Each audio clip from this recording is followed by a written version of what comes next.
अस्सलामु अलैकुम वरहमतुल्लाह नहमदुहु व नुसल्ली अला रसूलिहिल करीम अम्मा बाद अऊज़ु बिल्लाहि मिनश शैतानिर रजीम अम हसिब्ता अन्न अस्हाबल कहफ़ी वर्रक़ीम कानू मिन आयातिना अजबा सदक़ल्लाहुल अज़ीम। मेरे मोहतरम अज़ीज़, इंशाअल्लाह आज हम बात करने जा रहे हैं दज्जाल के फितने से बचने के लिए हमें क्या करना चाहिए। अल्लाह के रसूल ने जो हमें रहनुमाई बताई है उस पर अमल करके हम दज्जाल के फितने से ही महफूज रह सकते हैं। उसमें जो अल्लाह के रसूल ने जो पहली तीन चीज़ें अल्लाह के रसूल से साबित हैं, वो पहली चीज़ ये है कि दज्जाल का जो फितना है, अगर किसी को मालूम पड़ जाए कि दज्जाल निकल आया है तो अल्लाह के रसूल सल्लल्लाहु अलैहि वसल्लम ने फरमाया, हज़रत इमरान बिन हुसैन रज़ी अल्लाह अन्हु की रिवायत है, ये रिवायत इमाम दाऊद रहमतुल्लाह अलैह और इमाम अहमद रहमतुल्लाह अलैह अपनी किताब में लेकर आए हैं। अबू दाऊद की रिवायत 4319 नंबर पर ये जो हदीस है ज़िक्र है, उसमें अल्लाह के रसूल ने कसम खाकर फरमाया था कि अगर कोई शख्स को ये मालूम पड़ जाए कि दज्जाल आ गया है, निकल पड़ा है, अगर वो शख्स अपने ईमान के साथ उसके पास जाएगा तो जो दज्जाल है उसके जो शुबहात है, जो उनकी ट्रिक्स हैं, चालें हैं, उसमें वो आदमी अपना ईमान खो देगा। यानी उसको देखते देखते आदमी जो अपना ईमान लेकर यहाँ से गया था घर से, तो वहाँ जब पहुँचेगा तो उसके जो शुबहात वो उठाएगा और जो ट्रिक करेगा, यानी उसकी एक हाथ में जन्नत और जहन्नम, इस तरह जो रिवायतें आई हैं, जो भी चीज़ें वो करेगा तो उसको देखकर वो उस पर एतबार कर लेगा और अपने ईमान को ज़ाय कर देगा।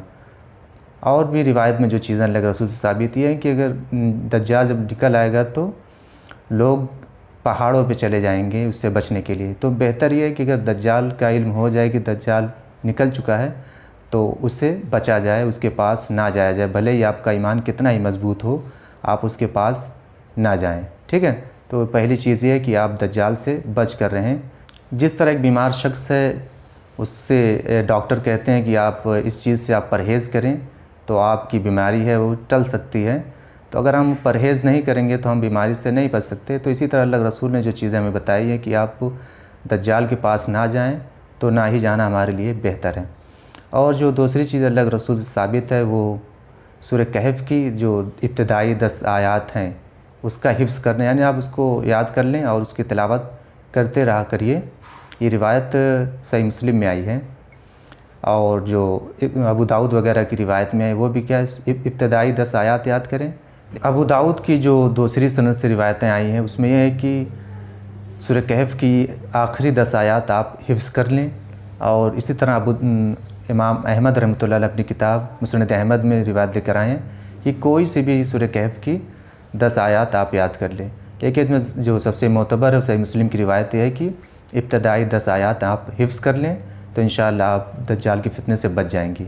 उसमें रिवायत में ये भी आता है कि दज्जाल अगर आपके सामने निकल आए तो आप उसके सामने ये 10 आयात पढ़ लें तो आपका कुछ बिगाड़ नहीं सकेगा, यानी वो आप पर गालिब नहीं आ पाएगा। तो सूरह कहफ की आप इब्तदाई 10 आयात याद कर लीजिए।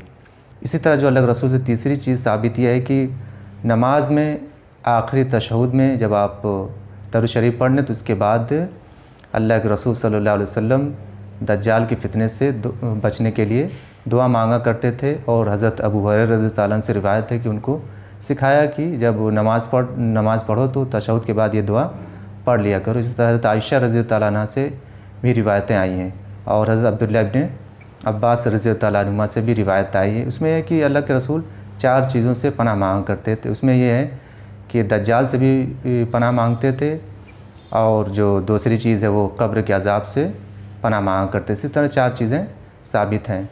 तो 3 चीज़ें हैं, पहले यह कि दज्जाल अगर निकल आए तो आप उससे बचे, उसके पास ना जाएं। दूसरी चीज़ सूरह कहफ की इब्तदाई 10 आयात याद कर लें। तीसरी चीज़ नमाज में ये दुआ पढ़ें। ठीक है, तो इंशाअल्लाह आप दज्जाल की फितने से महफूज रहेंगे। वस्सलामु अलैकुम रहमतुल्लाह व मा अलैना इल्लल बलाग।